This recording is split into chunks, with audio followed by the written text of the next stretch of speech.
नमस्कार, नादी टीवी देख रहे हैं आप। मैं हूं आपके साथ अभिनय सिंह चौहान। बुलेटिन की शुरुआत करते हैं मुख्य खबरों के साथ और सीधे रुख करते हैं दिल्ली का, जहां देखिए महिला आरक्षण से जुड़ा संविधान संशोधन बिल लोकसभा में पास नहीं हो सका है।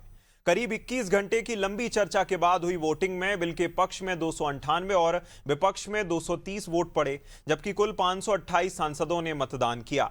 लेकिन बिल को पास कराने के लिए 2/3 बहुमत यानी कि 352 वोट जरूरी थे और इसी वजह से यह बिल 54 वोट से गिर गया। यह पहला मौका था जब मोदी सरकार कोई बिल लाई और उसे पास कराने में नाकाम रही है।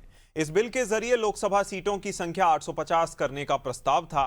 साथ ही महिला आरक्षण लागू करने और परिसीमन की प्रक्रिया को आगे बढ़ाने की तैयारी भी थी, लेकिन सरकार इसे सदन में पारित नहीं करा पाई है।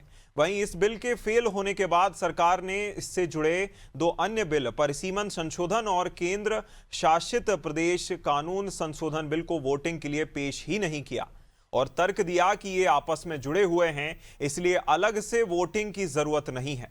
बिल गिरने के बाद सियासी घमासान और तेज हो गया है।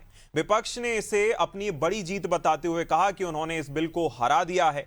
राहुल गांधी ने बयान दिया कि महिला आरक्षण नहीं बल्कि राजनीतिक ढांचे को बदलने की कोशिश थी।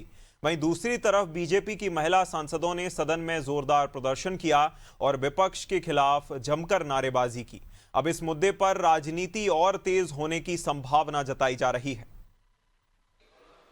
भारत के संविधान का और संशोधन करने वाले विधेयक पर विचार किए जाए। शुद्धि के अद्यतन मत विभाजन इस प्रकार है: हाँ 298 298, ना 230 230। प्रस्ताव संविधान के अनुच्छेद 368 के उपबंधों के अनुसार सभा की कुल सदस्य संख्या के बहुमत द्वारा तथा सभा के उपस्थित और मत देने वाले सदस्यों के कम से कम 2/3 बहुमत द्वारा पारित नहीं हुआ।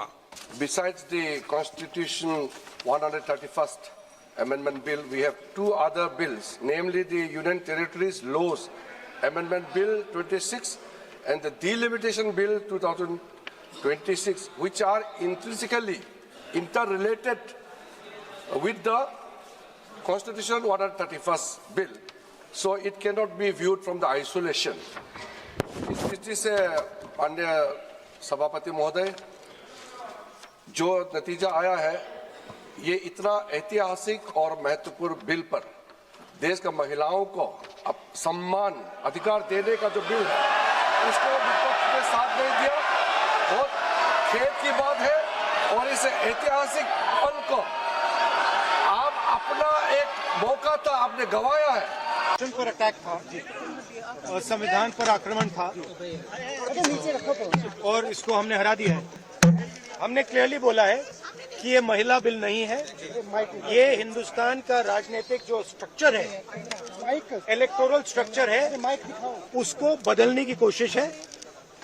ये हमने रोक दिया है और मैं अभी कह रहा हूं, प्रधानमंत्री से कह रहा हूं, अगर आप महिला बिल चाहते हैं 2023 का महिला बिल निकालिए, उसका इम्प्लीमेंटेशन आज से करिए और पूरा का पूरा ऑपोजिशन 100% आपको समर्थन देगा।